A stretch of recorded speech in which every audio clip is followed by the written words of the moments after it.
Hvor fanden er det? Tusind tak for det. Skal vi ikke give koret en ekstra kæmpe stor hånd? Hvor var de bare dygtige?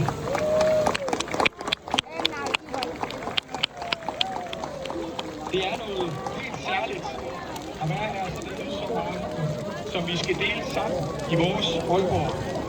Vi står her i en smuk sekvence med Musikens Hus bag ved mig og Limfjorden rundt omkring os. Og netop her ved Musikens Hus, der ser vi over højen på noget med kultur, event og fællesskab.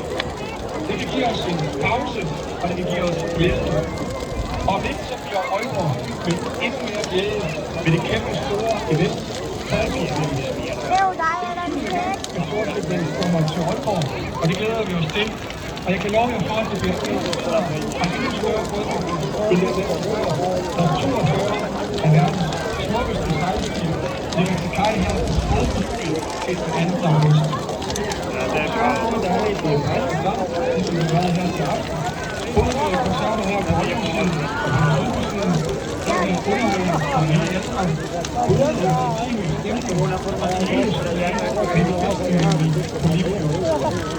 Men der er virkelig noget at holde det, som samler mennesker på tværs af livsgrænser og kulturer. Vi sender selv til Aalborg 100 og vi sejler rundt med børn og unge på forskellige og i Aalborg Kommune, der er der plads til det. Og vores hjerte